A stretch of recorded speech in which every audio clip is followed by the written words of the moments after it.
In the first place, our records concerning the Greek doctrines are frightfully incomplete. We have no full understanding of their extremely complex system.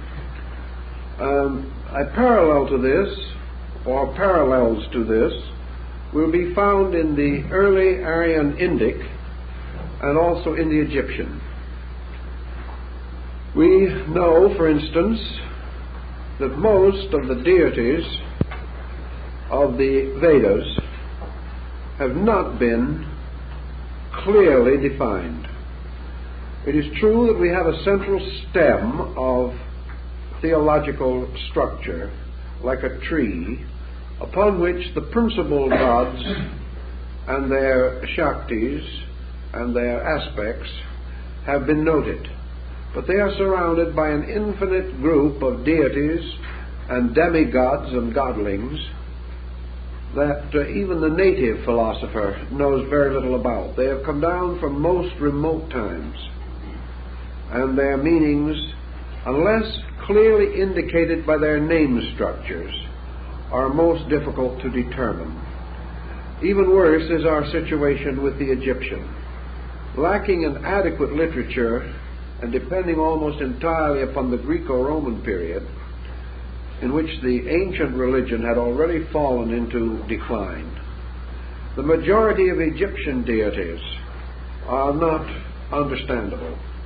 We know that they had meaning, and probably very important meaning, but the grand scheme or pattern by which they could be fitted together is as yet lacking. And to a large measure, this is true of the Greek.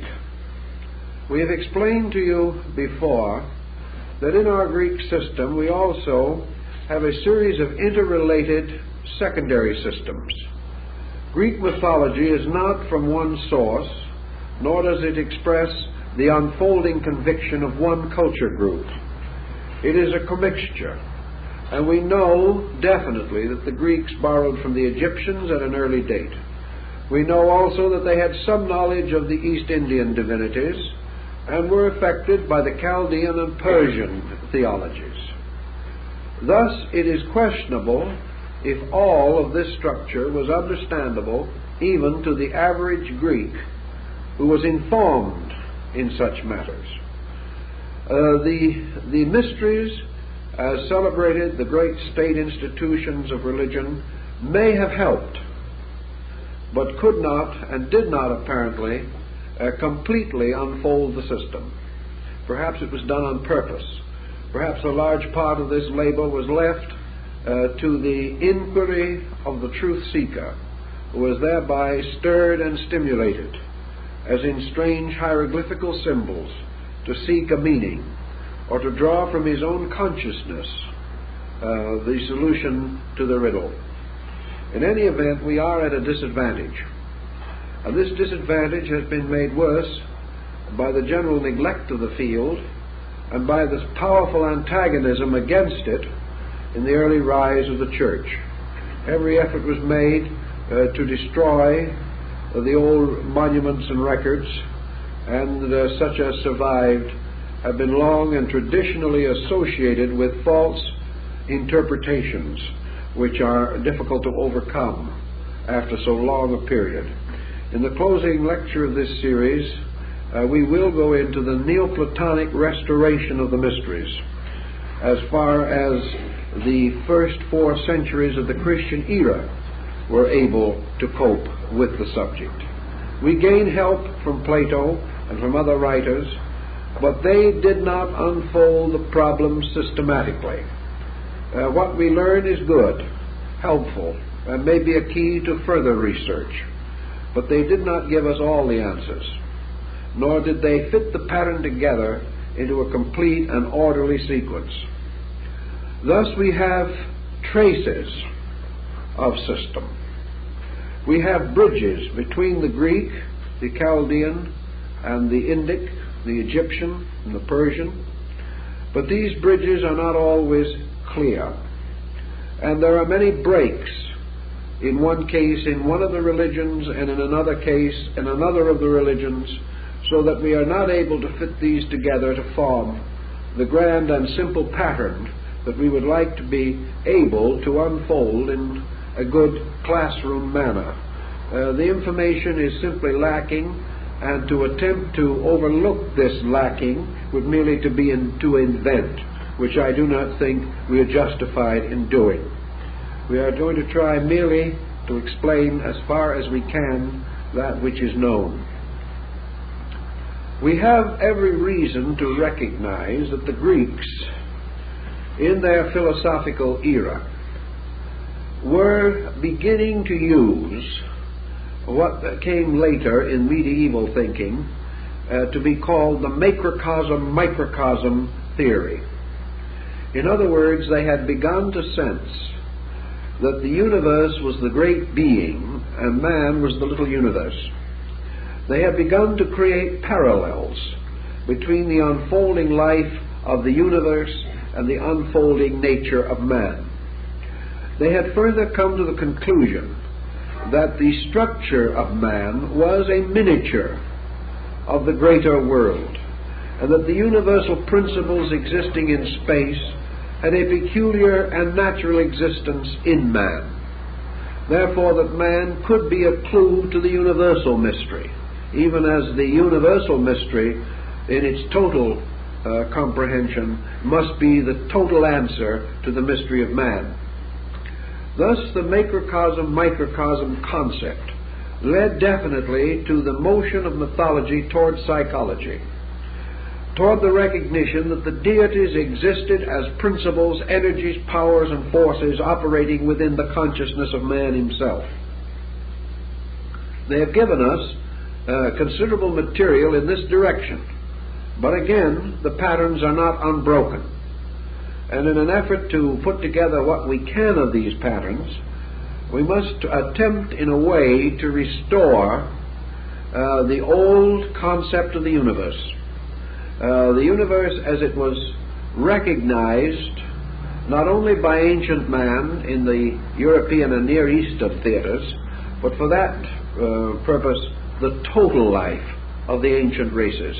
For this grand pattern permeates all of them, descending to its last great exponent in our thinking, and that was Paracelsus of Hohenheim, who attempted to restore this entire theory and to use it as the basis of therapy. He again, however, wrote in such abominable low German that most of his ideas are obscure to us. And so tedious is the problem of reading him that only the most heroic thinker will attempt to mine this source of information at the present time. All these are detriments, but even in spite of the detriments, we have certain rather obvious strong points upon which we can build. We have mentioned that the primary deities of the Greeks consisted of a duality of powers, of which Uranus, or heaven, and Gaia, or earth, were perhaps the most primary. Uranus, or heaven, represents pure life, pure existence, the absolutely unconditioned state of energy. The earth, or the Great Mother, represents the utter and complete polarity of matter. Now, the Greeks were aware that both spirit and matter were the offspring of eternity, that they were enclosed within or held in a complete abstraction, even more remote from our understanding than the primary division. That this complete abstraction was also the common ground in which spirit and matter had an identity. Thus, the Greeks were aware of the fact that spirit and matter are not separate principles. They are merely the polarizations of an absolute or unconditioned essence. Thus, pure life and pure matter are themselves polarities of each other, with matter as the least degree of manifested life, and life as the supreme condition of the material state. These drift or move slowly, like the harmonic intervals of a musical string, such as the monochord. And each of these conditions is finally a part or a degree or a state of absolute existence. Naturally, as with other peoples, efforts to define the nature of this absolute were considered more or less fruitless. Socrates, Pythagoras, Buddha, Confucius, and Plato agreed primarily in the principle that to define the infinite is to defile the infinite. These things are simply beyond comprehension. But out of the utterly incomprehensible, there emerges not only these conceivable or hypothetical polarities upon which all existence rests, but by their polarization an interval is created. An interval between the above and the below. An interval between extremes. And in this common ground, or in this what the Nordic peoples call the Gnunga gap, or the cleft in space, creation as we know it comes into existence. And out of the absolute operations of spirit and matter, or complete life and complete material substance, as these were understood, there arose a product which was the result of the operation of one on the other. And this product was time. Time was therefore the most ancient child of heaven and earth. And the experience of time has to do with duration. And as the Greeks express it, time is the measure of separateness. In other words, only when reality is in some way reduced from its own nature into a semi-illusionary state, or relativity takes the place of absolutivity, only under such conditions can time come into existence. For time is a kind of a measure of the separateness of something from allness. While it remains within allness, it is not subject to time. But when it is separate from allness, it is subject to coming into existence. It is subject to continuing in existence. And it is subject to dissolution or departure from existence. And time is the measure of the coming, the continuing, and the departing of all things. Time, therefore, is merely man's way, or man and nature's means of distinguishing the difference between the finite and the infinite. That which is infinite is timeless. That which is finite has an impermanent relationship to the infinite. And that impermanent relationship is time. And this time factor is that devouring thing which in turn dissolves and absorbs everything over which it is placed as ruler or governor. So between these two abstractions arises the dim, mysterious form of Cronus, the deity holding in one hand the sickle, the one that cuts all things down. This comes back to us in our medieval thinking as Father Time with his scythe, who cuts down all creatures. He is the reaper, the gatherer-upper of things. And in the ancient symbols, he carries not only the scythe in his hand, but wears a crown composed of an hourglass. This is very interesting.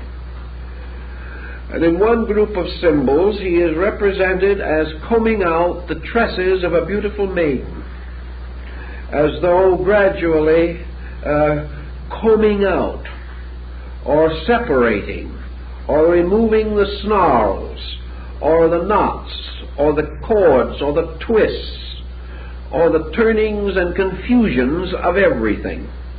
Because in the end, time alone combs out all confusion.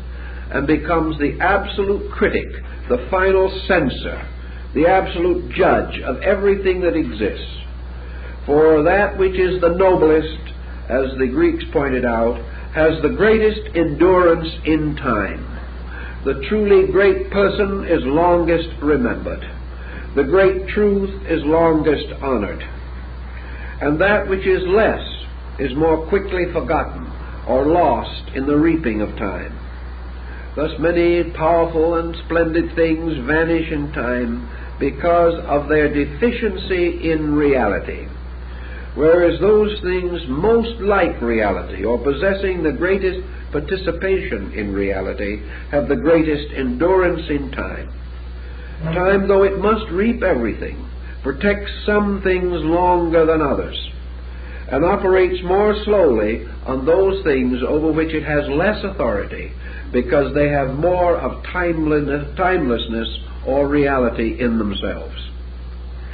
So we have this ancient background, but it is a very highly theoretical background.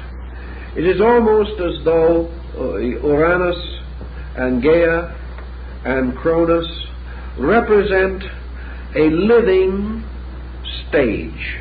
They are like a vast theater of living energies upon which the drama will be unfolded. You do not see them anymore in the play, because they are both the stage and the whole of the play. We no longer see them as persons, but they in some way mysteriously divide the play.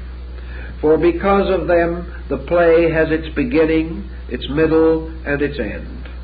Because of them, the play has its chronology, its sequences, and it portrays those things which belong under the powers of heaven, earth, and time. Thus we see the effect of these elements constituting the legitimate factors of drama, as is represented in the plays of Sophocles and the other great Greek playwrights. So the playwrights wrote only because time created drama. And without the time quality intervals, there would be no drama. Your great cavalcade play, showing the life of a person, is the unfolding of time in that person. Or if a series of abrupt events make a complete play to be written as though the acting was within a few hours, this in turn is another kind of time pattern that determines the plot and is present forever, although not noticeable. Creation, therefore, is played upon the theater of time, upon the stage of this strange drama. The scenery, all of the mysterious parts of the amphitheater into which the audience gather to behold the play. This vast auditorium, or coliseum, or whatever it may be, is actually the interval or the great space between spirit and matter, in which the drama of time ceaselessly and inevitably unfolds. So the Greeks, having set their great stage, then produce their cast of characters, characters who are going to play out the drama, who are going to become the personifications of heaven, earth, and time. Everything must be so triangulated, and without this triangulation there can be no drama. For every drama, they say, is a triangle of some kind. We have one we know very well in modern drama called the Hollywood Triangle, which has probably supplied the incentive for 90% of our motion pictures. It is rather simple, homely, and destructive, but we make constant use of it. Now, we then see also another division. All of this great background is made up of things that as such we cannot touch or feel or know. They therefore belong together to a kind of an imponderable. They are too remote, too mysterious for us even to picture them adequately. We cannot make diagrams of them successfully.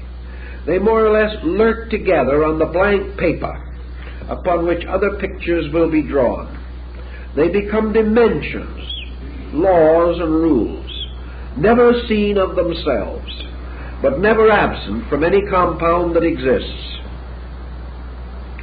Out of this then arises, as we have said, the being who, to the Greek mind, became the focal point, or the manifestation of things unmanifested. And this being was Zeus. Zeus being the surviving child of time. In other words, the child that time could not and did not dissolve.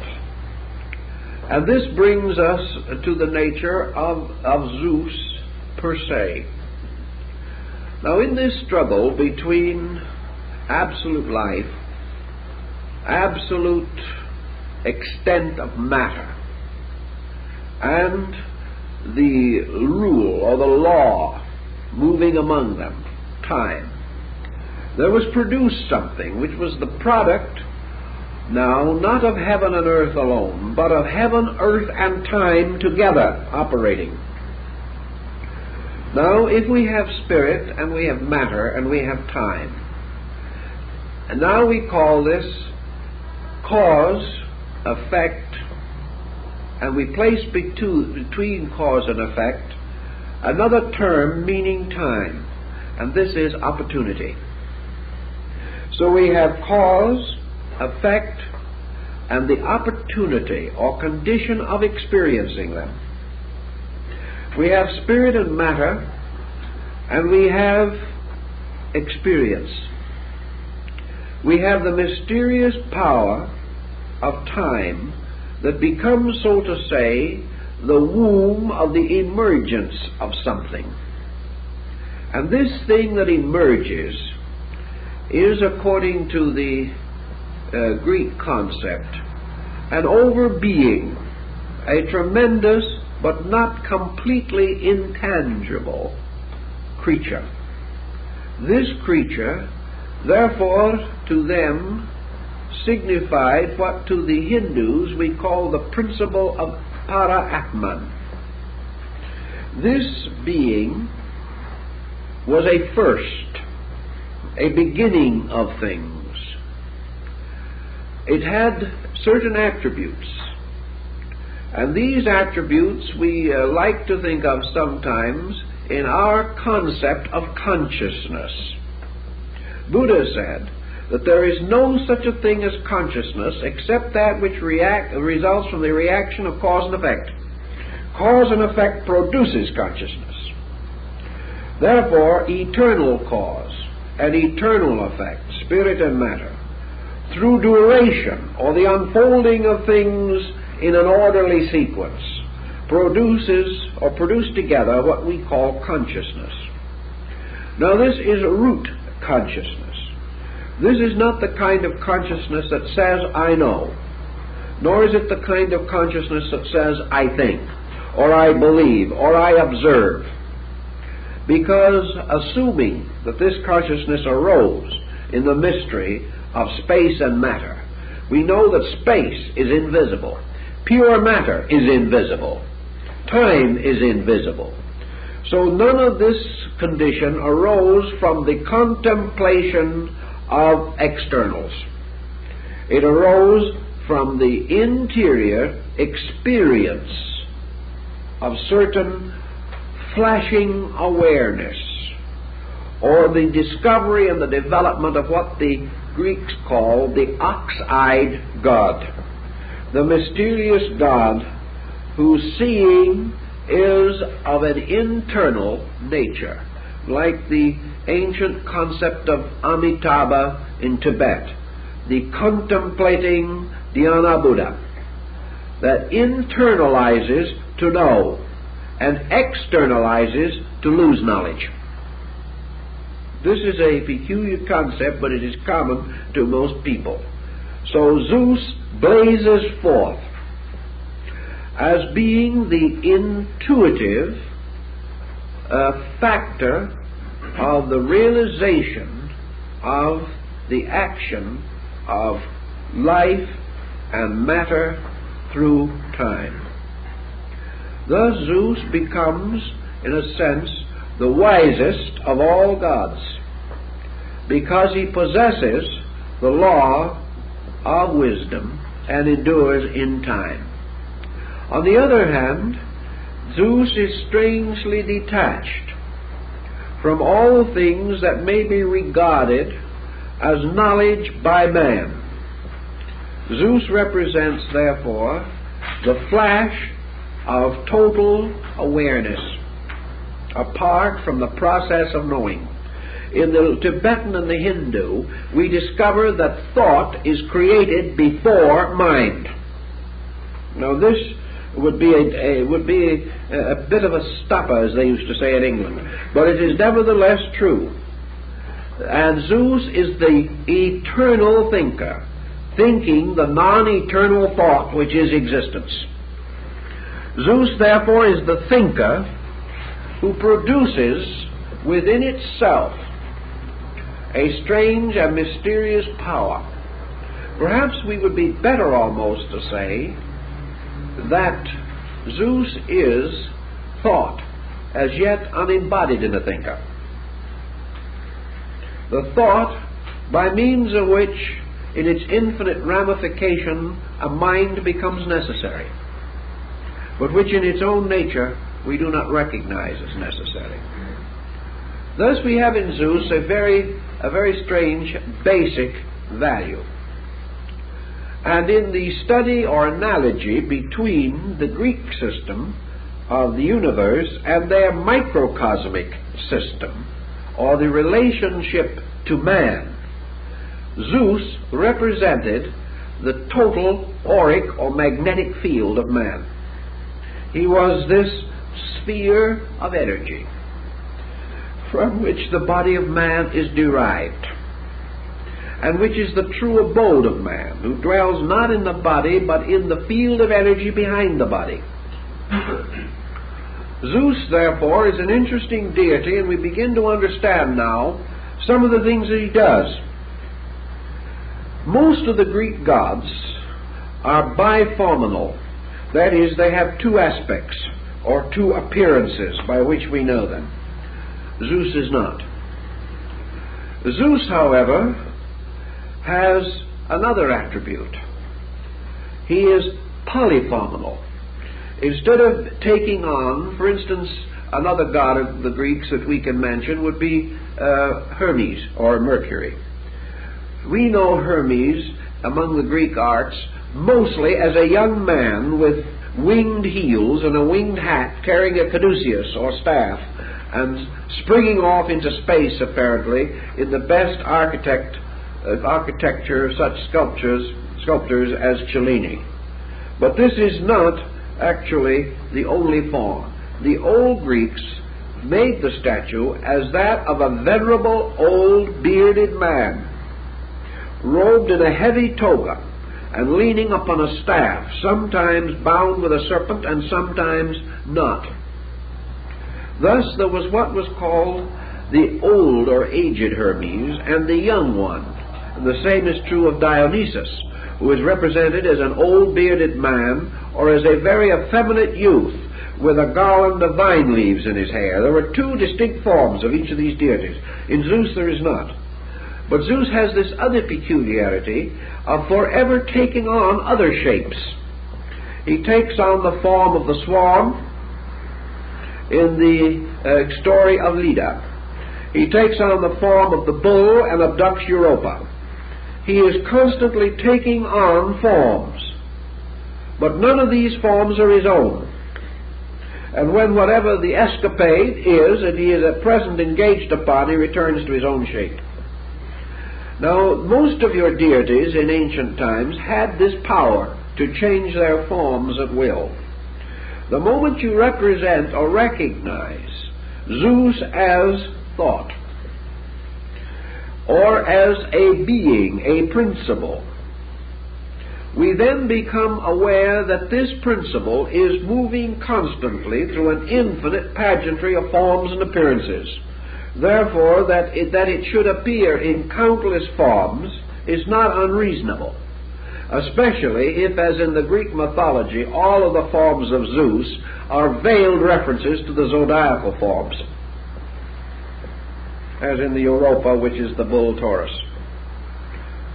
This different type of changing appearances merely represents the power of this universal agent or principle, which in the course of existence takes upon itself all forms.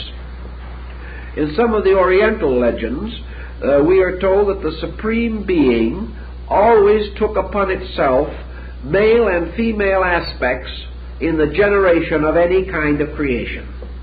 Thus, the great deity Brahma, becoming the male and female creature, as in the case, for instance, of the horse and the mare, took upon himself these forms and generated these creatures that then endured forever.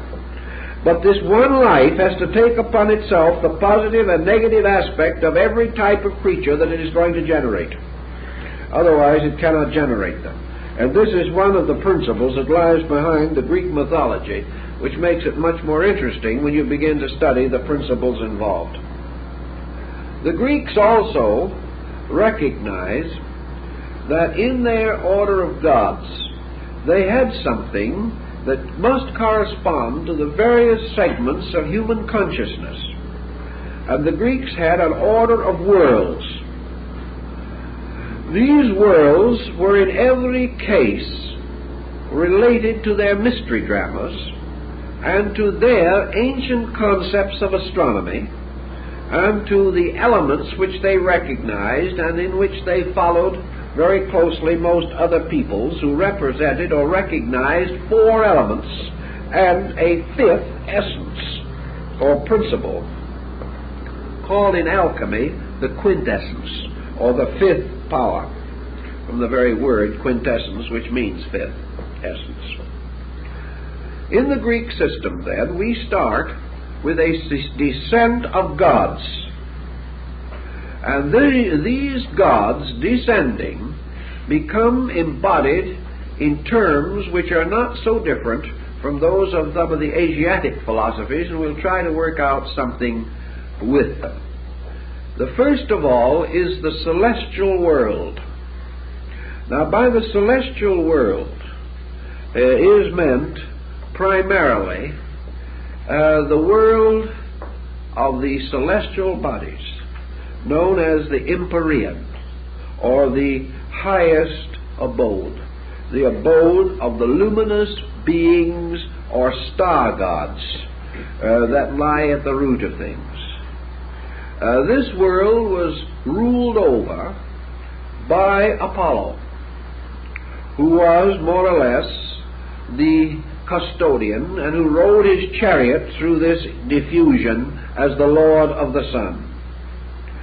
But the very world, star-spangled and planet-embroidered, through which he moved, was itself the vestment or the flowing robe of the great Hierophant. And whenever the initiate, as Apuleius tells us, in the mysteries of Persephone, passed into the chamber of initiation, he was invested in a garment which seemed to be of one piece and very full, which was slipped over his head and hung down around him on all sides. And on this garment were placed the representations of all of the heavenly and sidereal bodies, so that he was heaven vestured when he went into the great mysteries. This celestial region is the atmic plane of Asia, of Asiatic thinking. And this plane is substantially and essentially the manifestation of Zeus. But it is placed under the control and direction of one of the sons of Zeus. For this son, Helios, or light, then emerges from the dark mystery to bear witness to the hidden Father, who is robed in the vestments of the great mystery, which is star-spangled space. These elements we have to realize. Now, in this mystery in which as yet Zeus has not moved into objectivity, we find two orders of deities developing. As we mentioned, one derived from the ancient Titanic orders, the old gods, and the others arising from the progeny of or children of Zeus himself. And ultimately, as in most other mythologies, the old gods retire, disappear, and cease to be present, and the children of Zeus, or the products of this order of creation, take over and become the custodians of the various planes involved.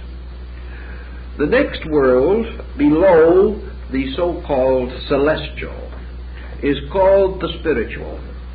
Now, there is a difference between the spiritual and the celestial. The celestial has to do with dimensions that are beyond. The spiritual life of man, for example, may be expressed through conduct here in this world. An individual may be a spiritual person without being a celestial being. He may have virtues and values. He may be heaven-like in some parts of his nature, but not so totally so that he can immediately retire into a heavenly condition. Spiritual, therefore, to the Greeks, had a little different quality of meaning from what we understand. To them it would be more, we will say, inspirational, intuitional. It was a region or area of insight by an over faculty or an internal apperception of reality. And this would correspond to the Indian concept of buddhi. And we will gradually come into the great triad of Indian philosophy, Atma, Buddhi, and Manas. Atma being to a degree then the celestial, Buddhi the spiritual, Manas the mental. Now these conditions differ. Buddha is said, Gautama Buddha is said to have experienced identity with Buddhi, or with the principle of pure, intuitive, or illuminated intuition, or identification with the power to apperceive reality. This is supposedly also the idea of the samadhi, which is a spiritual state, but it exists within a celestial universe superior to itself. Now, in the Greek mythology, we might be surprised to try to figure out to whom this would be associated in our quick list of the deities, and we probably would not hit the correct one. But this association was made with Hera, the wife of Zeus, known to the Romans as Juno. Now, in the actual story of the Greek mythology, Hera shares with Zeus in the rulership of the world. Hera is referred to as the goddess governing and protecting the moral life of the world. She is the one with whom Zeus is continually having difficulties whenever he performs any action by means of which he projects a formal creation into existence. His infidelity to her causes constantly her retaliation, and it is the retaliation of the Buddhic intuition against the motions and processes of universal mind that constitutes quite an involved drama on this stage of affairs. We are reminded of the words of Paul that he tells us, when he would do good, evil is ever nigh unto him. The conflict between man's intuitive sense of realities and the eternal demands upon him by the processes of creation are represented by the struggle between Zeus and Hera, or Jupiter and Juno. And yet she is the queen of heaven, She is the ruler of the spiritual region because she represents pure Buddhic intuition. She represents this same factor that has been associated with the female since the beginning of time, the immediate apperception of value without intellection. And therefore she must always, as the Buddhic principle, be the one who knows without knowing how she knows, or the one who knows without reason, arriving instantly at conclusions to which reason may attain only after the most circuitous efforts. And this peculiar internal inspirational intuition is therefore keyed to this spiritual region over which Hera has dominion. And we will later see how this drama works out. But we have to sort of get the members of the cast identified. Now the third of these principles is the mental or intellectual sphere, the Indian monastic world, divided into an old and a new, a high and a low, and therefore under the control of the deity that has no nature of its own, but takes on whatever nature that comes to it because of employment. In other words, we are speaking now of Hermes. Hermes representing the messenger or the communicator of the divine power. Hermes serves all the gods and becomes identified immediately with the one he serves. Having completed the service, he is no longer so identified. He brings no message of his own. He is only the communicator. And he is represented by the old bearded man and the young man with the wings on his feet. And the higher mind, the Arupa Manas, is represented by the old bearded man. And the lower mind, or the embodied Manas, is represented by the young man. Therefore there are two minds in man, the abstract or reasoning mind, and the concrete or thinking mind. And thought and reason are not the same, but they are both interpreters, messengers. And like these messengers, they have several attributes. For Mercury, Hermes, is not only the one who becomes the guide, the Virgil to every Dante seeking to pass through the mysteries of the under region, but also this deity is the god of thieves, of those who steal, of lying, of misrepresentation, and he is represented in his younger form nearly always as carrying with his caduceus a purse.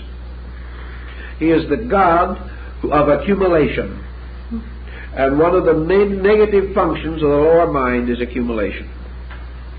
In other words, the use of intellect to increase worldly goods or possessions, whereas the old Hermes with the beard and leaning upon his ancient staff is like Gurnemanz, the aged guardian of the Grail Castle, or Merlin, the wise man.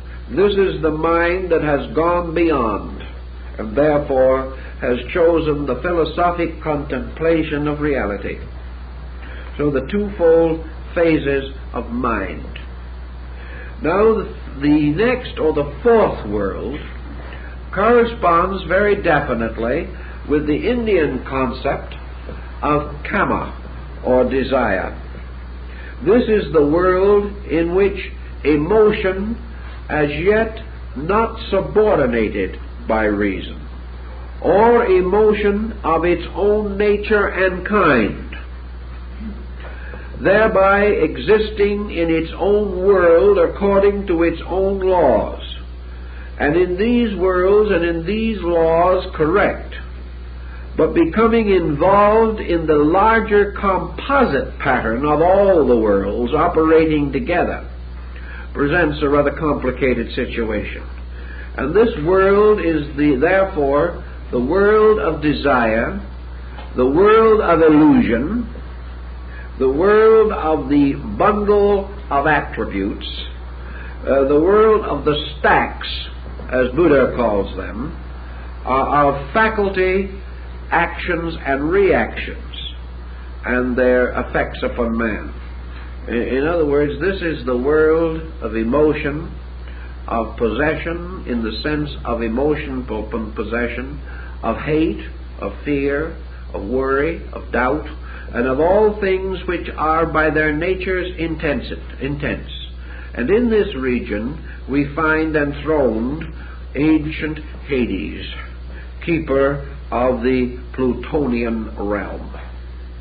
He therefore signifies primarily the keeper of the ghosts of illusion, or as the medieval mystics and magicians called it, the sphere of the astral light. This is the garden of Klingsor in Parsifal, the garden that is brought into existence by enchantment, or the strange magic garden referred to by the French transcendentalist Eliphas Lévy in his work on transcendental magic, in which he says it is a beautiful garden filled with wonderful flowers, each one with a deadly serpent twisted around its stem. This is the world of Mara, of Buddhism, the world of the excess and the desire from which man must escape. Therefore, in the underworld of the Greeks, ghosts, shadows, are forever performing unnecessary and impossible tasks, having no real subsistence, and becoming the victims constantly of those excesses which they practiced on earth, as referred to or paralleled in the story of Dante's Inferno. These, of course, are the illusions, the ghosts, the shadows, by which most men live, causing Plato to say that men go to this abode not when they die, but when they are born. It is life controlled by illusion. And over this illusion sits a grave and ancient Hades, who is the keeper of this, and whose three-headed dog forever guards the gates of this infernal region. The ancient Greeks, however, did not regard this region primarily as one of punishment. They regarded it as one of hopelessness, going on forever. Perhaps perhaps some of them were psychologists and had clients. If they have, they would know what this hopelessness means. That you can work with an individual to help him get over a bad streak of selfishness for 10 years, to find in the end that he is just as selfish about the next thing he wants. Nothing seems to change, because it is not here that the change can be effected. Now this leaves us one more deity and one more sphere to accomplish, and that is body, which is the next lowest in this cycle of the ladder of worlds. Well, this ladder, as you can sense already, is very largely a psychological ladder, a ladder of factors. Now, the material world was to the ancients not a principle or an abode of principles, but a reservoir or receiver into itself of the principles of other things. Therefore, there is no karma or debt related to earth. All debt is paid in relationship to some other cause, and the drama is simply played out here. Thus, body is no cause of evil in itself. Man is not ever punished for being embodied. That is sufficient retribution in itself. Man is punished merely through the body, symbolically, for the things which he does to the body, and by doing them through his own body, to the bodies, lives, and natures of others around him. It is always the person in the body who is the carrier of responsibility, never the body itself. Therefore, strangely enough, the Greeks had a very beautiful thought about the body. They said that it belongs to matter, and that, wonderful and strange as it may seem, matter, which to us seems to be so rather disagreeable a thought, standing for materialism and all that thing, actually matter is forever pure. Matter of itself can never be defiled. There is nothing cleaner than a good clean handful of good clean dirt. Matter in itself is never evil. It is never actually polluted by what anyone can do to it. Anything living in a material state pollutes only itself when it attempts to pollute matter. Matter is never polluted. Therefore, to the Greeks, matter was the world virgin, an eternal principle that is forever the victim of others, and yet, regardless, is never defiled. Because matter is wonderfully enough never soiled, but things living in it soil themselves and each other through their conduct. But when they depart and that body goes back to the earth again, it is pure again. It is the impurity of the person and not the body. For nature purifies everything, and in nature nothing that is corrupt is left. It must always be purified again. And so it's not unreasonable that to this sphere they should assign their deity Hestia, whom we call Vesta. Vesta itself suggesting not only purity, but also vestment, the body. And the body, therefore, is the eternal virgin, because of itself it never defiles itself, because it is not a principle. It can never do evil, because it can never do anything. It is always the result of other things operating upon it, that causing it to have innumerable appearances.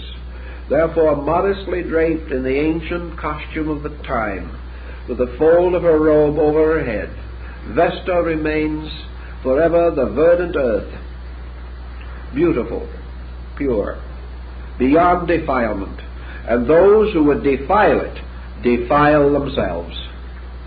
This is a very interesting philosophical point if we want to study it.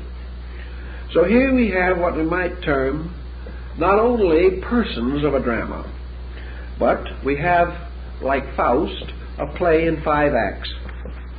Each of these acts taking place on one of these levels, under the sphere and body of one of these deities, whose very natures become the principles, energies, and worlds associated with them. Therefore, the material plane is Vesta. And within this material plane, man's material body becomes his vestment, or his garment, the robe which he throws over his shoulder and around his head, concealing always part of his own face, which is interesting because, as we know, the mask of the persona always hides part of itself. In this little drama, then, we have a wonderful set of stage settings. And in this set of stage settings, things begin to happen. And when these things begin to happen, we have a series of myths created, in which all of these elements suddenly become not only embodied, but become strangely exaggerated, almost caricatures of their own temperaments.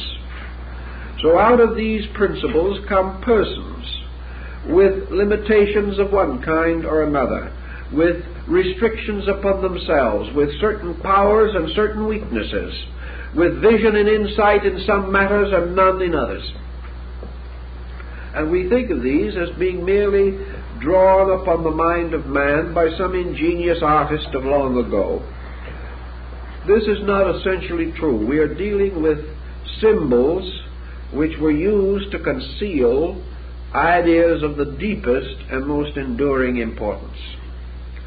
So we now go back to Zeus again, because we've set him up here behind the scenes, so to say, and given him a wonderful stage on which to operate.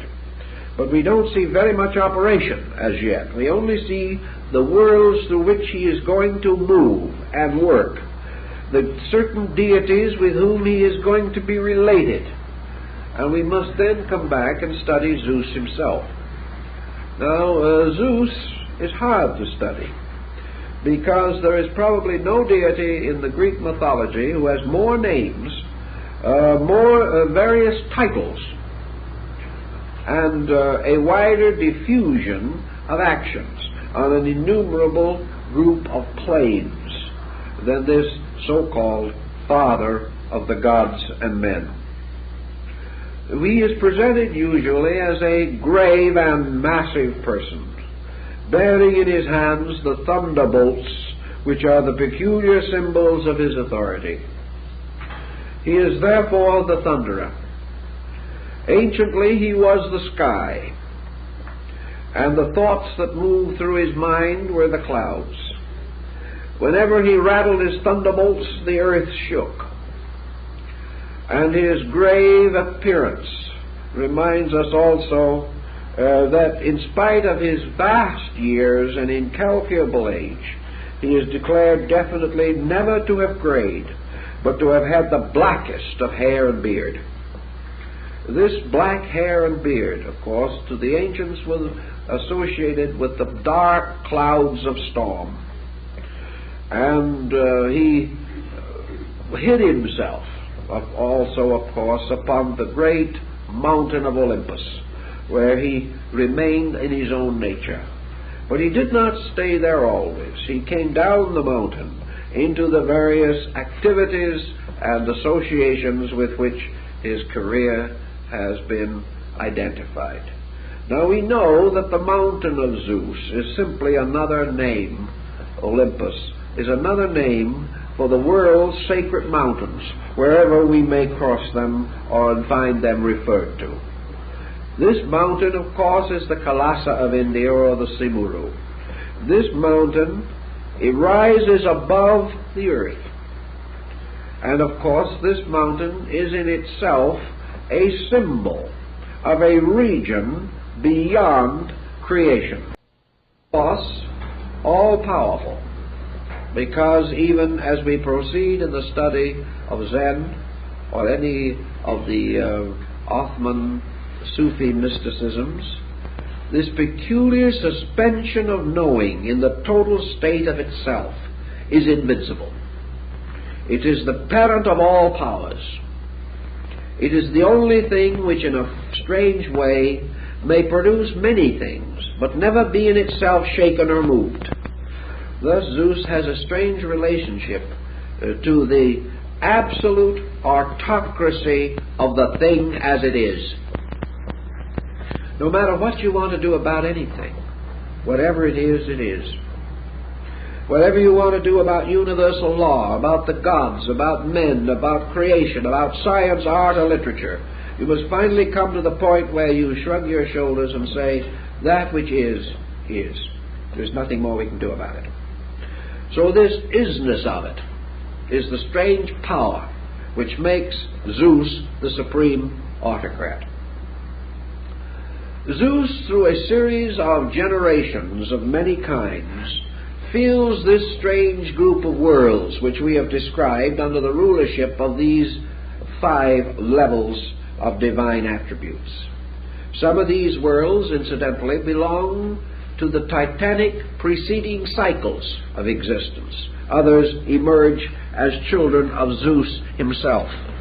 Later we will try to differentiate those more clearly, but at the moment it would interfere with our general thinking. Instead of that, therefore, we will say here is the state of interior true fact, the thing as it is.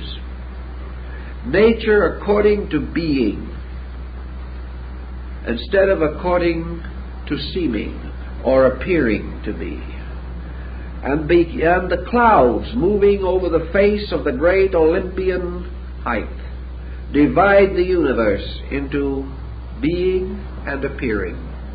Everything above those clouds is being. Everything below those clouds is seeming or appearing to be. For all fact lies above the clouds, and all principles reside there. And it is their extension into a state of non-reality which gives them tangibility to us. Therefore, we perceive according to the error of things, rather than according to the fact of things. And our way of knowing is by discovering that this and that and something else, they are not true. We discover that which is, not by directly finding it, but by discovering that which it is not, or that which is not. And in all definition of principles, we must approach by virtue of the language itself, always in the negative. The moment we say what a thing is, we make it less. The only thing we can do is to try to discover that which is not itself, and that which remains is whatever itself may be. Now this brings us to another pretty little part of our drama. For out of the nature of being, born out of the striving of spirit and matter, and made fructified or fruitful by time, emerges this fact, the fact of being, that which exists forever in the state of being identical with being, and of a conscious at-one-ment with being without thought.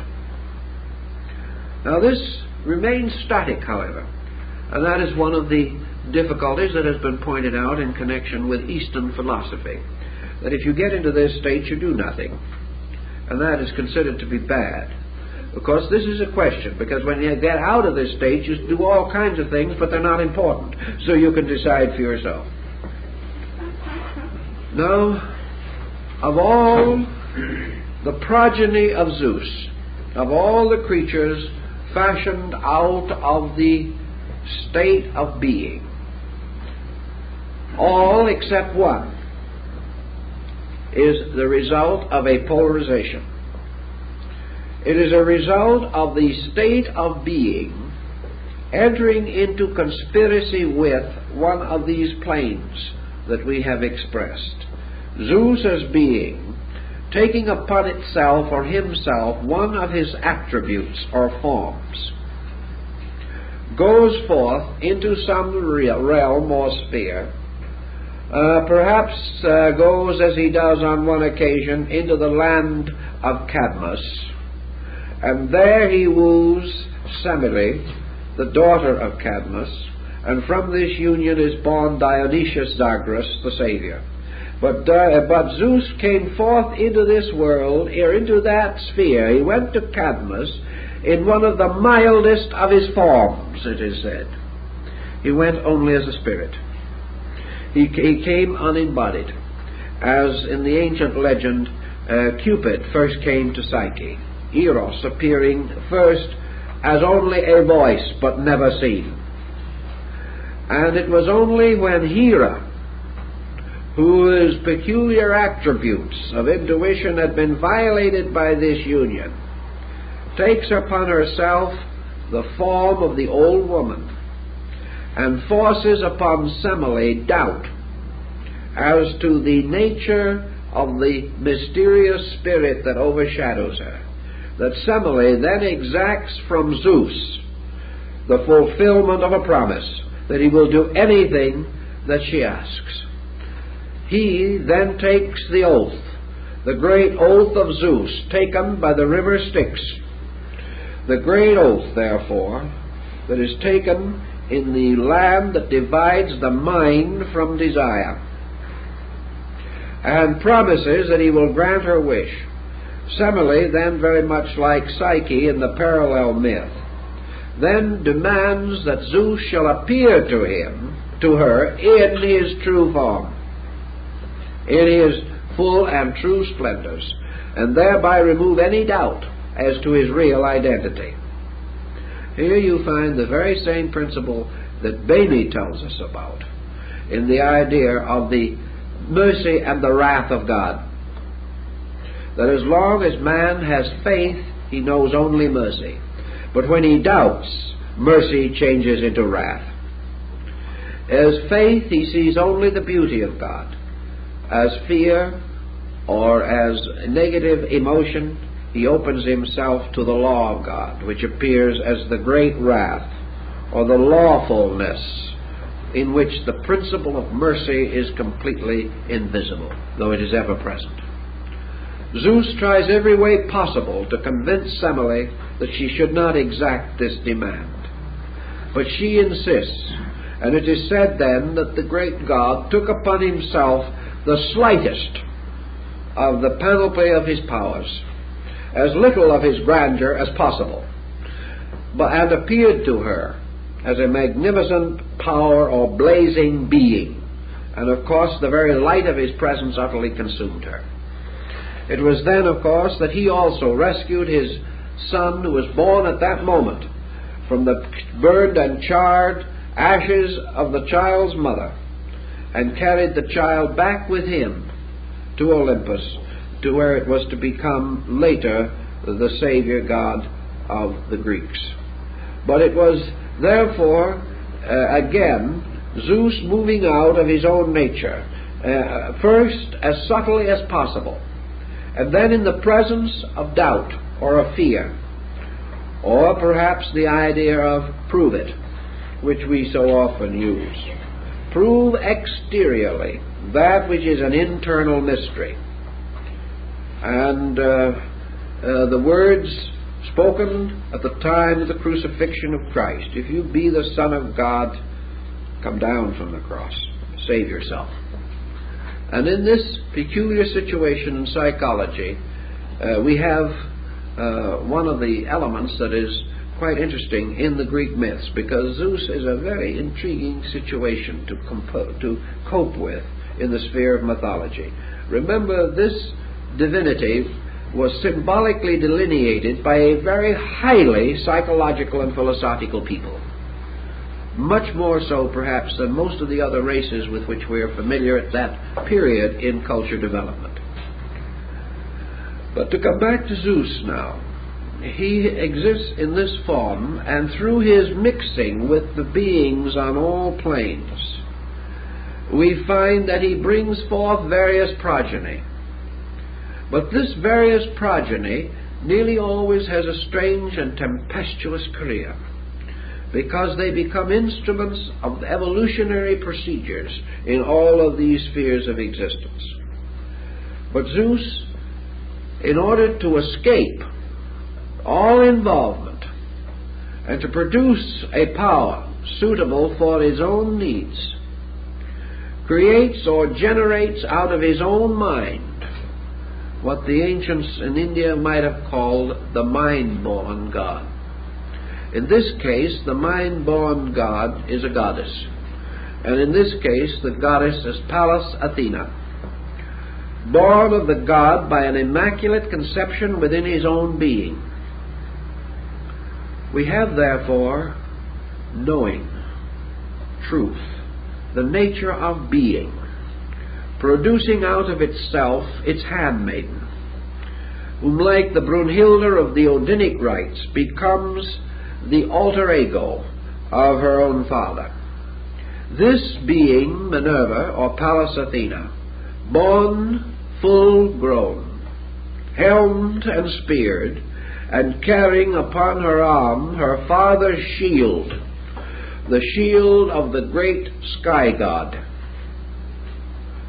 This particular power, therefore, is appropriate and naturally associated with the highest and most abstract form of knowledge, which is wisdom.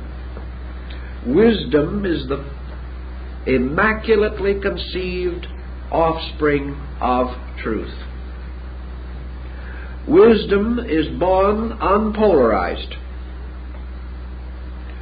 and this is very important inasmuch as it represents a complete synthesis of all reasoning powers. There is ignorance, and there are very many aspects of knowledge and lack of knowledge. But wisdom as personified by Athena, the Greek concept of wisdom, is unpolarized.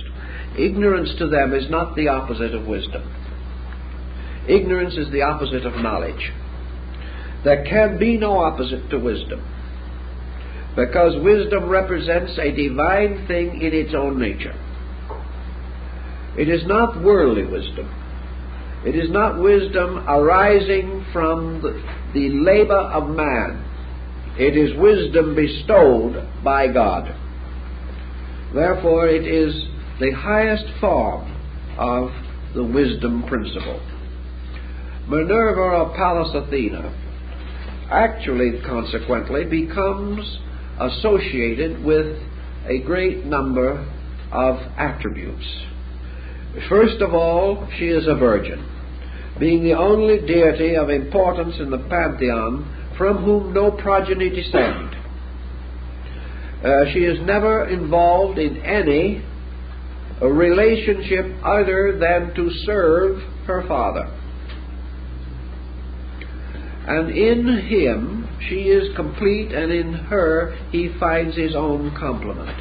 He is the only being in whom he confides. And she is his right arm in all the things that he does.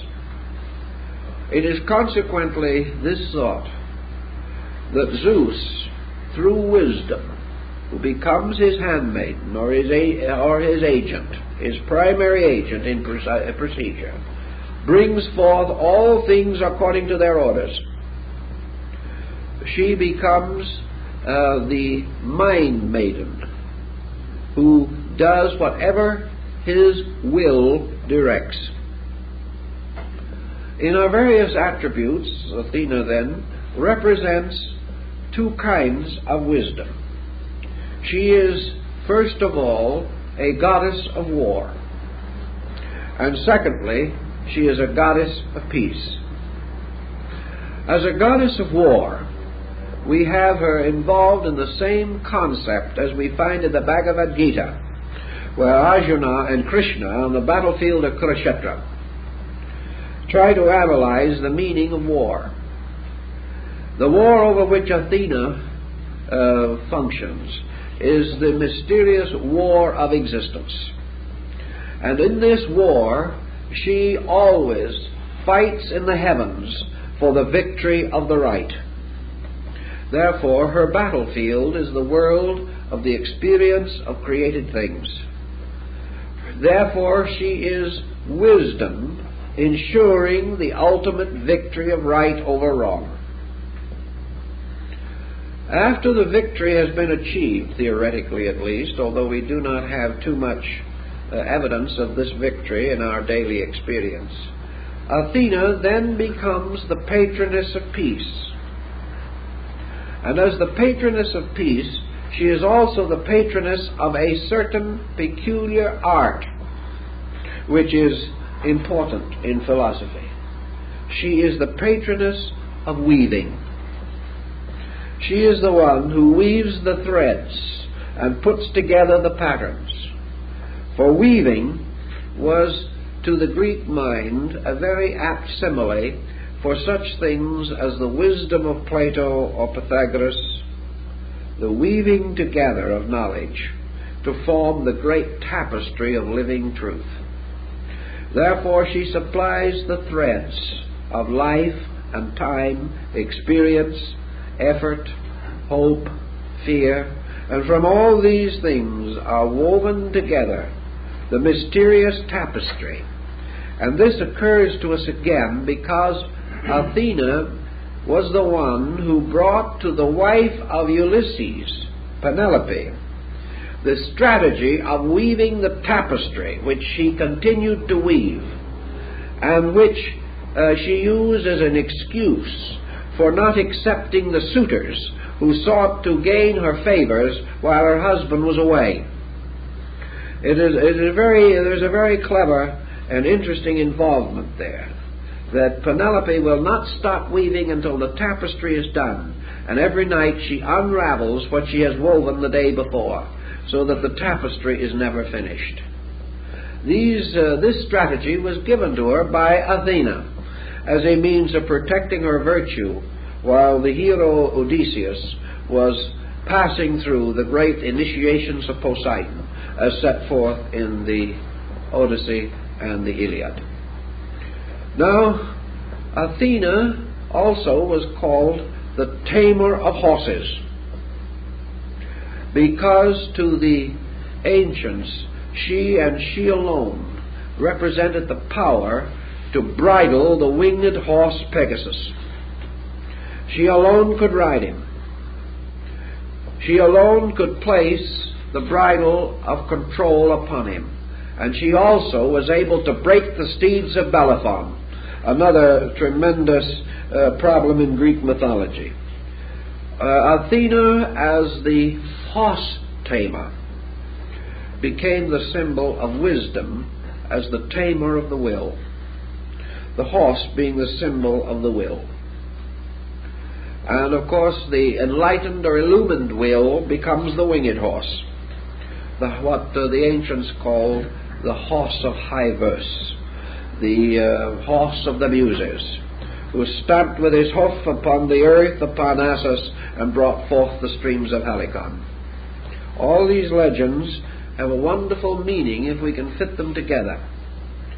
So when once wisdom, or Athena, had become the proper servant of Zeus, Zeus was liberated into the power to create or fashion worlds.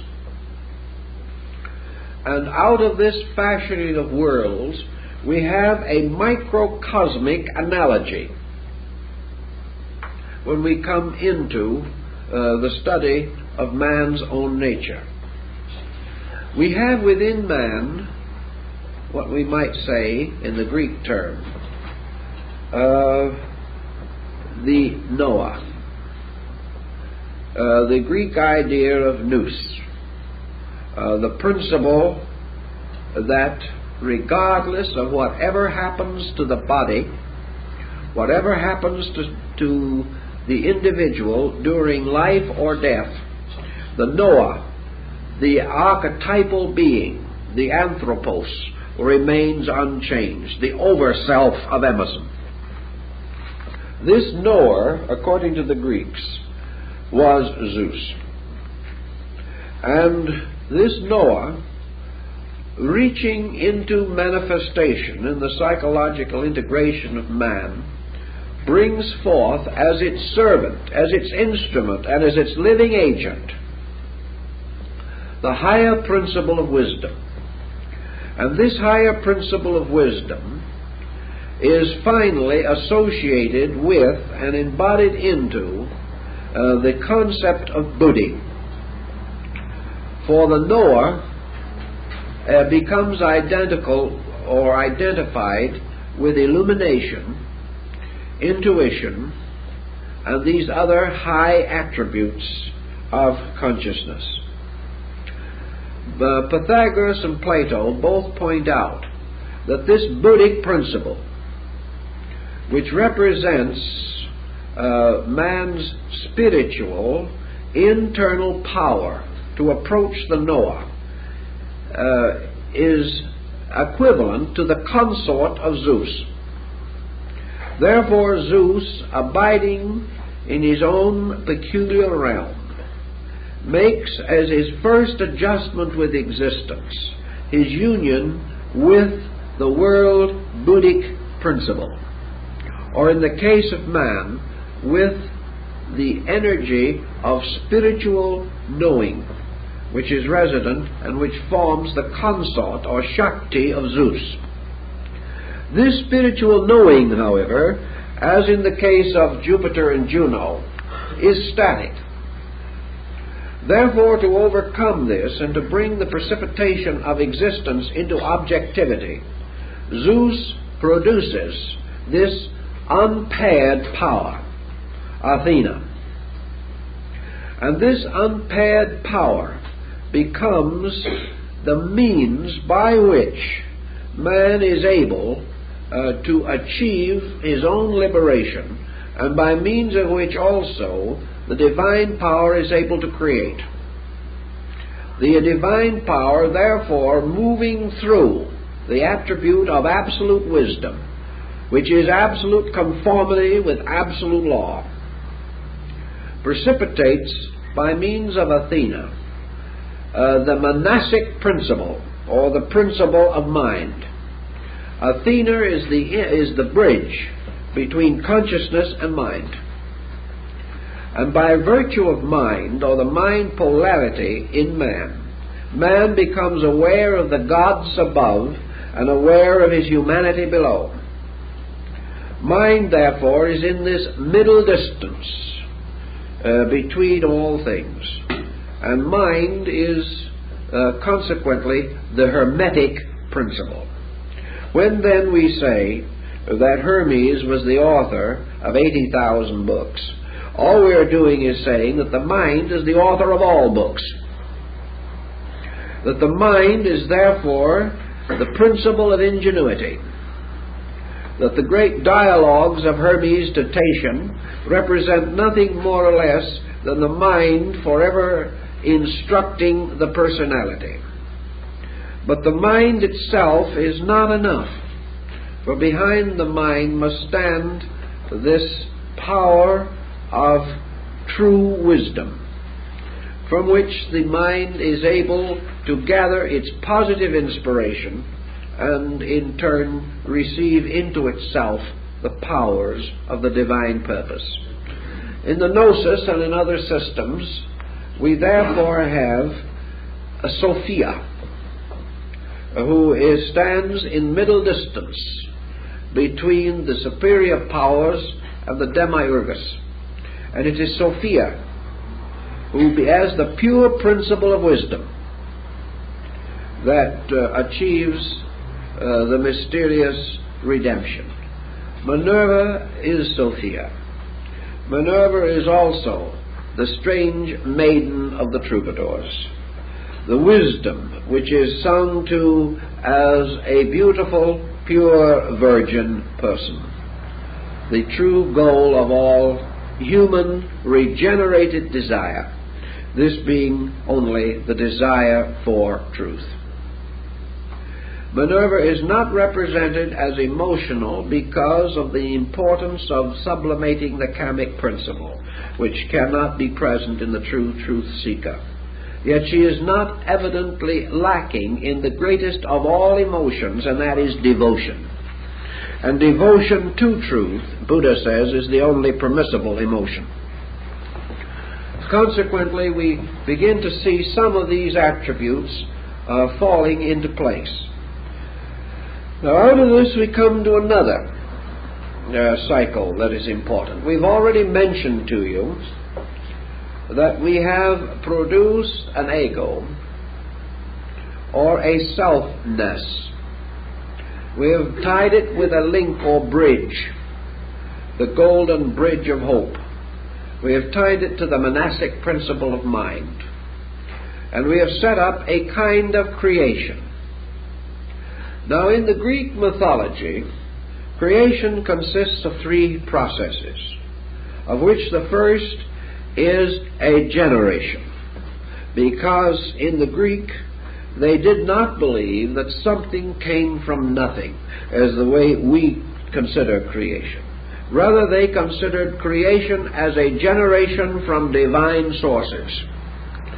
That creation was an eternal condition moving from its own internal suspension into manifestation, remaining in manifestation through 4 ages or eras, which correspond to the Indian yugas, and then returning again into its own nature by the retiring of all objective things. Thus an outflowing and an inflowing within a great cycle of time. And in this cycle of time there comes the age of iron. And in the age of iron we come upon the mysterious symbol. We find out why Vulcan, Hespasius, is the deity of fire. Because fire alone works iron and the metals.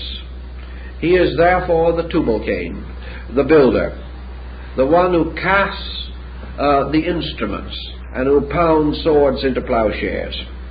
He is also the one who creates the armament of the gods. Iron in the Greek mythology has a meaning that you have to think through twice, or you will not get the real point of it. Because actually we think of the age of iron as the least of the 4 yugas, or the 4 ages. But actually the word iron to the Greek meant mind. The age of iron is the age of the mind. And over this power is Vulcan. For the fire of human experience, the flames of human aspiration, are used to temper iron. And the sword Excalibur of perfect steel that belonged to Arthur the king, and the great sword of the paladins of Charlemagne. All these swords represent iron gradually transformed by fire into steel. Take the sword of quick detachment and cut the snaky branches low, says the Gita, relating to the use of the sword to destroy illusion. The sword, therefore, is mind, iron is mind. The age of iron is the age of mind. And Vulcan is the kind of worldly experience which transforms mind into the steel of true enlightened willpower. In any event, we have this series of cycles. And here we've mentioned already the story of Dionysus, carrying this story from the time of the appearance of the god Zeus as a voice, to the point where, obeying the secret instruction of Hera, Semele demands the appearance of Zeus in his full power and cosmic expression, and in this demand loses her life. Now we know that Zeus has taken the child and created a temporary womb for that child in his own body in order to save the life of the child. He then returns to his own abode, and selecting, according to one account, Athena, and according to the other account, Hermes, as his agent, has this child carried away to Nysa the Blessed, a land of mountains in the distant region of things. And the name of the region simply means in the abode of peace. And here, this infant is placed into the keeping of Silenus, the aged one. Now, Silenus is a kind of being who is a sort of satyr. He is a deity of strange and rather unprepossessing appearance, and in the Greek philosophy it was accustomed in the time of the great Periclitean age for Socrates to be called Silenus, because they had the same rather disproportioned appearance, and he was often called Silenus. And it is quite probable that in the development of the personality of Socrates in the Platonic dialogue, an effort was made to perpetuate the mystery of Silenus and what he represented in the cosmic picture through the form of Socrates. Silenus was the nurse of Dionysus. His name, into a certain way, means meditation. He means internal life or internal expression. He means yoga. He takes the child, Bacchus, to his cave. And the cave in this place represents an internal state of knowing, in a mountain, which is the symbol of the glory of truth. And I shall lift up mine eyes to the hills, from whence cometh my help. So the mountain is always the symbol of the divine abode. And here, surrounded by nature spirits, by satyrs and nymphs, by strange dryads and creatures that do not belong to this world, the young god was brought up. But Hera was not satisfied. Her vengeance was not complete. So the young Dionysus was subjected to a terrible ordeal. With the assistance and conspiracy of the Titans, the primordial giants that had come down from ancient times, and presumably still including Kronos, Rhea, and the other great titanic deities, a fell's plot was laid. A plot that is reminiscent of certain words in the opening chapters of Genesis, where it is said that God, perceiving the danger that man should become like God, caused him to be cast from the garden. Because if he ate of the tree of life, he would be truly as the gods. And to prevent this, he was cast out of the garden. Now, in this second situation, we have a similar conspiracy wrought in a different way, by means of a great mirror. The mirror now being the Kamic plane. The young godling, Dionysus, was lured away from his safe retreat among the blessed hills of Nysa, lured away from peace, by the presentation of a reflection in a mirror. Here is your Narcissus problem. And here is also the story of the Japanese sun goddess Amaterasu Omikami. Because when she got into a pout and locked herself in a cave, the gods lost the sun and had no more light. And they could do nothing, but finally one of them hit upon a strategy. He told them to gather in front of the cave and talk loudly, saying that they had found a new sun goddess, more beautiful than the one who had locked herself in the cave. They then got a mirror of polished metal and held it in front of the cave. And the sun goddess, peeking out to see who this rival for her charms might be, saw an eye peeking back at her. She looked a little further, came out a little further, and saw her own radiant face.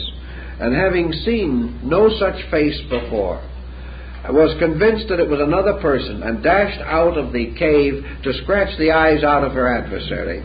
Whereupon the gods moved in behind and closed the cave behind her so she could never get back. From that time on, we had the sun reasonably and normally performing its duties. But in the case of Dionysius, the little god, seeing the reflection, thought it was another child like himself. And because he had been raised only by these strange aged satyrs and Silenus, and had known no playmates of its own kind, it ran out with its toys to play with this other child. And as it approached, the Titans drew back the mirror until the child followed its own reflections far into the most distant places of space. And when they had reached a very far and distant place, the Titans turned upon the child and attempted to capture it. Some say Dionysus himself, others say the gods that protected him, then caused the child to turn into innumerable shapes, like Alberac trying to escape the charms of Loki in the Grindgold. The little fellow changed from one shape to another, trying to deceive the Titans as to his true appearance. But finally, when he took upon himself the form of the bull, they fell upon him and slew him. And when they so did, they then, to hide their crime and to leave no mark thereof, decided to eat the body. So they cooked it upon a fire. And as they were cooking it, the odor of the cooking ascended through all the realms of space until Odin, Zeus upon his throne, smelled the strange odor.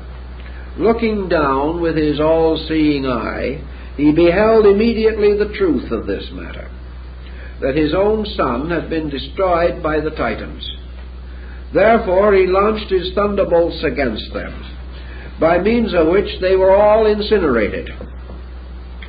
He then, by his magical means, transformed his child again into its true likeness, and brought the child back to Olympus.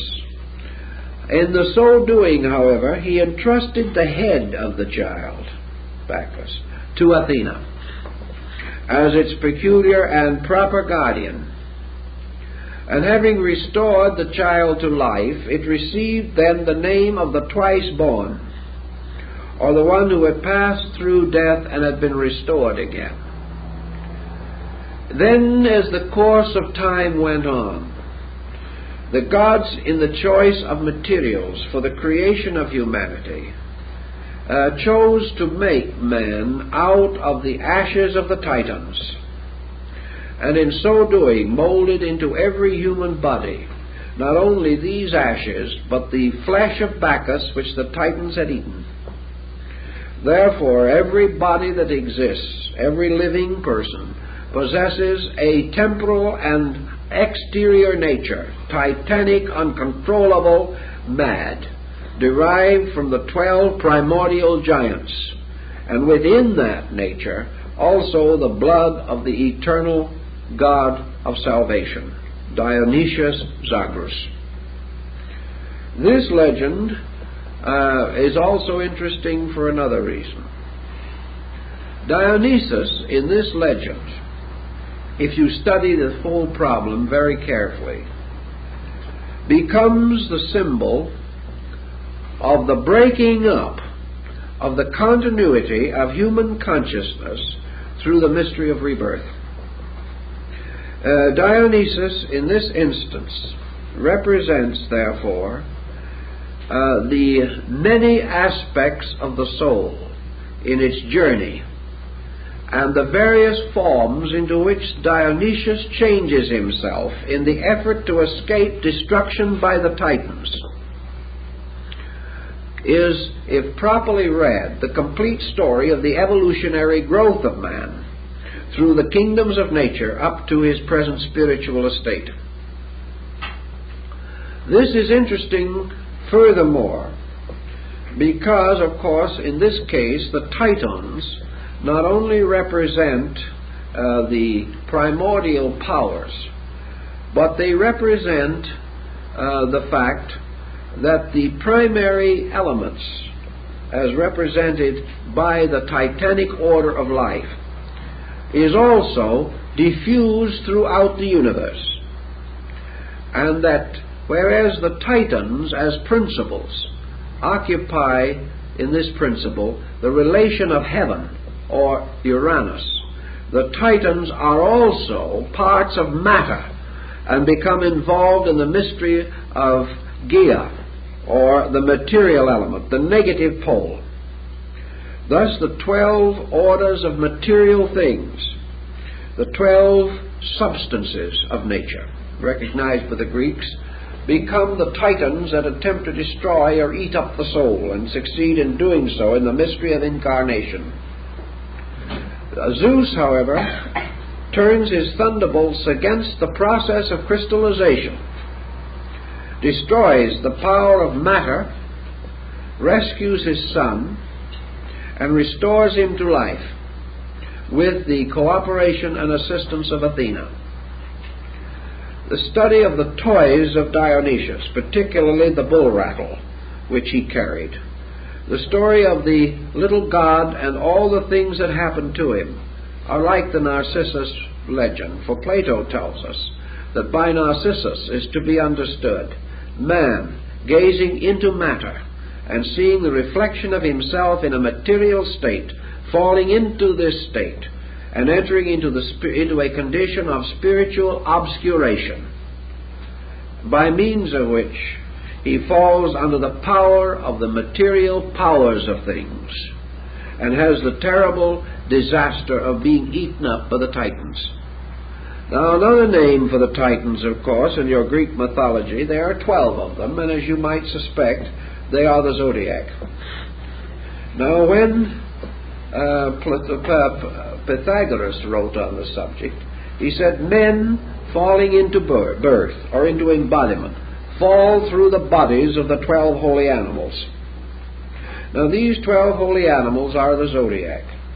Therefore, the story of the Titans represents also the destiny of man in the creational sphere in which he is born through the bodies of animals, becomes, so to say, devoured by the sub-zodiacal universe, becoming captured and held in it, so that he becomes the victim of the forces and powers represented by the 12 titanic zodiacal signs, from which he is rescued ultimately by the mystery of Dionysus.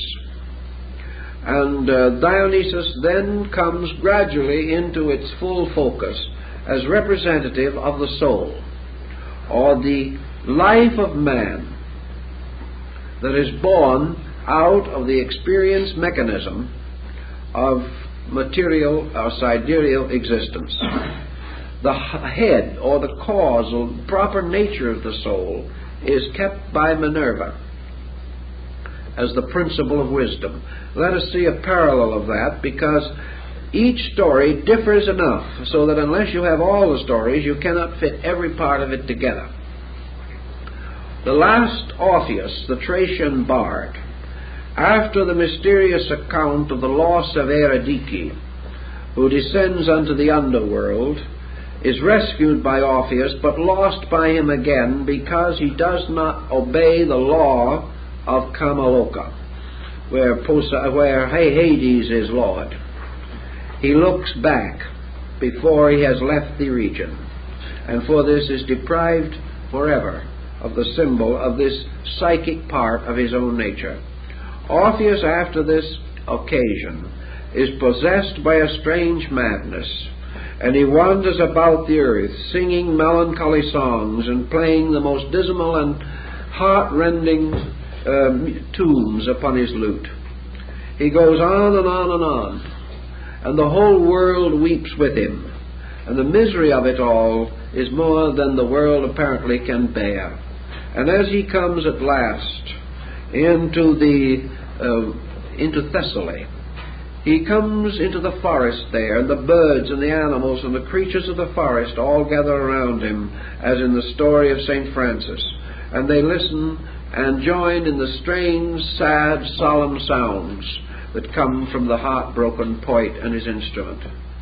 And about this time, an order of Bacchantes that are called the Ciconian women, who run in frenzied mobs through the forest, worshipping their deity, with torchlights and cries and shouts, are offended by the strange, sad melody which is so different from their own.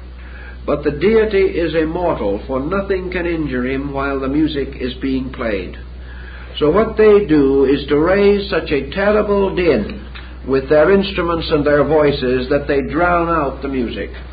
And in this way the poet is no longer immune. They taught to fall upon him, kill him, tear his body to pieces, and cast the remains into the river. Here the head and the lute or instrument float down the stream, and the same strange melodies are heard. And in this psychological moment, Athena, descending from her celestial abode at the order of Zeus, gathers up the lute and the head, and returns with them to Olympus, where the head of the deity, or of Orpheus, continues to give oracles for ages. Later a shrine is created for him on earth, and his lute and his head are placed there as a testimony to mankind. Athena again picks up a head and takes it back to Olympus. The head of Orpheus is the symbol of his doctrine, the esoteric school which gives oracles, or continues to teach, even after the body of the school has been broken up or torn apart by the chaos of ignorance, represented by the Ciconian Bacchantes. In the case of Dionysius, the soul is returned again to the Father, and there it remains until it is set forth again as the young Dionysus. This was another appearance of it. We have Dionysus, we have Dionysus Zagros, and we have the Baccantian Dionysus. They are all different deities, or rather different aspects of the Messiah principle in Greek philosophy. Ultimately, Dionysus becomes the conqueror of the world and the restorer of his of the glory of the spiritual kingdom of his Father.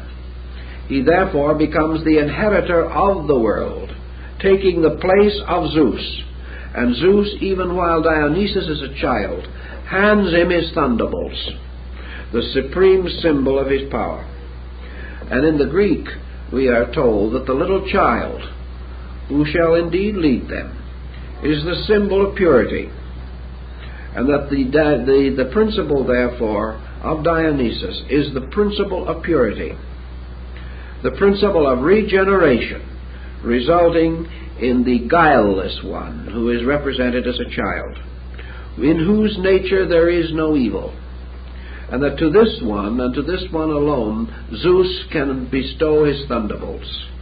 And therefore he permits Dionysus to sit upon his throne, use and inherit his powers even while a child. And Dionysus returns to the legends of Christianity and Europe under the Galahad story, and under the White Knight and the guileless one, for whom the siege perilous is forever waiting. That is the seat of the stranger, the seat of the one who is promised. Dionysus is the promised one, the only being in all the world to whom Zeus will entrust the supreme symbol of his power, because he knows that in this one it will never be used to injure. All of these legends take a great deal more description than we can put on them. But we then come to another interesting type of point. We are now moving inevitably toward another cycle, the cycle of the ones who have to fight with the Titans. And of this cycle we have certain heroes. For as surely as this divine order is moving downward from the celestial through the spiritual, through the intellectual, through the emotional, and into the physical world, so the earth is producing the harvest of the dragon's teeth.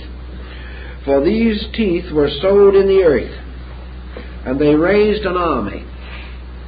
And the army turned upon itself to destroy itself, which was, of course, a story of mortality and mankind. But there was also being born, by the union of gods and earth, another group of creatures possessing certain attributes or powers. In this group we have such beings, such heroes as Odysseus or Ulysses. We have a more direct and magnificent example, perhaps, of the entire heroic concept in Hercules. We have the hero warrior in Achilles. We have the hero leader or organizer in Agamemnon. We have the hero sage in Nestor. We have a whole group of heroes. We have the heroic journey of the Argonaut. We have the mysteries which have to do with the rescue of Andromeda, and many other things in which the hero is forever coming into focus. The hero as Oedipus, facing the mystery of the Sphinx. Always the hero, and nearly always the hero as the dying god, or the tortured one, or the one bearing forever the scars of the struggle against the mysteries of providence.